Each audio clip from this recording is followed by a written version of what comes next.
and Sega killed it. The first level of the 16-bit classic Sonic the Hedgehog is arguably one of the most iconic levels in gaming.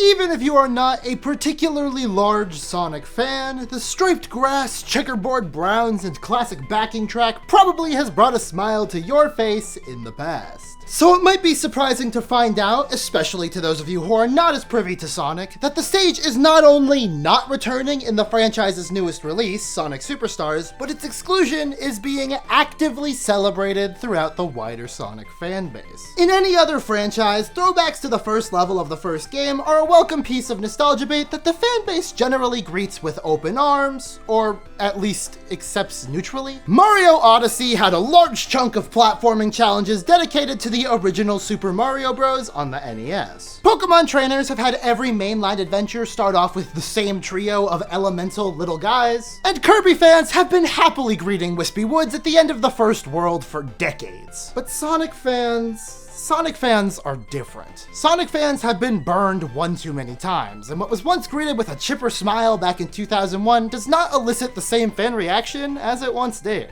And there is a very good reason for that, as Green Hill Zone died a slow and painful death caused by overexposure. Green Hill Zone is iconic for a reason. Yes, it's the first level of the first game, and that's a good enough sell on its own for most people, but more than that, it's one of the best levels in that game. Aside from being the first one you play, people remember this level because it acts as the proof of concept for Sonic's speed and executes it flawlessly. There's a certain bewildering joy that comes from that first hint of the classic Sonic speed you get, and it's one that's not immediately felt in other stages, especially not in Marble Zone, the next stage. Combine that with the fact that the dumb idiot kids playing this game in 1991 probably were not good enough to get very far in the game, so they would naturally play the first level over and over again, and you have the ultimate nostalgia machine. Except, unlike something like Kirby's Wispy Woods, they did not actually use Green Hill all that much until way later.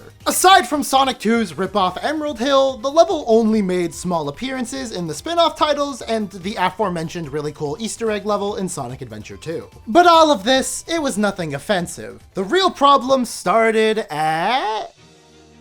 Yeah, okay, it feels like no matter what you end up talking about in this franchise, every video essay is gonna have a second act diatribe about the release of Sonic 06. But trust me, we will not dwindle here for long, because I actually want to talk about a side effect of Sonic 06. The titular character's appearance in Super Smash Bros. Brawl. For the uninitiated, Sonic 06 was bad, we all know that, but the time after Sonic 06 was what really shaped the franchise into what it is today. After what was working in games like Sonic Adventure failed so spectacularly in Sonic 06, the franchise did a sort of soft reset. Stop introducing all these new characters, stop doing these serious storylines, we only care about Sonic going fast, and whatever works as a byproduct of that is what ended up being the basis of the franchise. Until the dual release of Sonic Mania and Sonic Forces spelled out what the fans really wanted. And in one of the biggest moments for Sonic in franchise history, his crossover with that Mario feller, he was accompanied by an iconic location.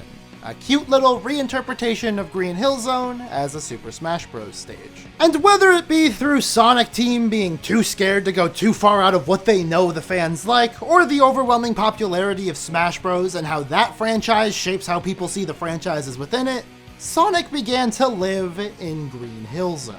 Every time Sonic went on a new adventure, you just knew it was going to begin with a slow-paced, tutorial-filled crawl through a level you have already played before in a better form. Every time Sonic was in a crossover, there was Green Hill Zone alongside him, and if not Green Hill, then its similarly designed waterfront sibling Seaside Hill, and if you were lucky, maybe you'd get both in one game. Ooh. And then there's Windy Hill Zone from Sonic Lost World. The game that most people forget exists seemingly bases its entire design aesthetic off of Green Hill Zone. Which, this might be a hot take, but I think it looks great in this more stylized interpretation of the Sonic world that this game boasts. but I can't say the same for the more realistic games. The overly saturated, vibrant, and cartoony visuals of Green Hill Zone just don't stack up when translated to the more realistic and grounded art style Sonic has been trying to make happen. Especially in Sonic Frontiers, where most of the game looks like this, and then every third cyberspace level has the same damn aesthetic. And the worst part of all of this is that it makes no logical sense. Sonic is a gaming franchise that prides itself on its world and lore more than most. People are attached to Planet Mobius and the various creatures that reside on it. And unlike Mario's staple Grass World to Desert World to Ice World to Fire World, or Kirby and the various wispy woodses that are just kinda hand-waved off, Green Hill is an actual physical named location in the Sonic universe. And you mean to tell me that every world-saving adventure takes a stop here at some point? It drives me crazy. It's no wonder that the fanbase grew sick of it. It'd be like if every Mario game featured a remix of World 1-1. That sounds terrible, because there are so many games that remixing a frankly generic and short stage for every release would be insane.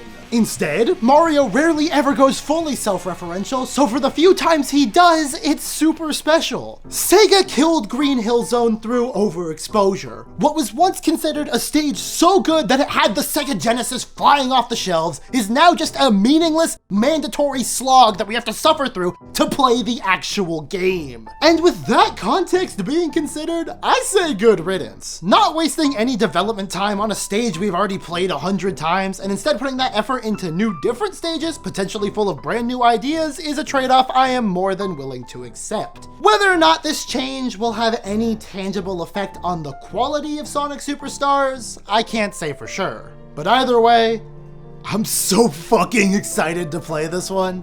See ya.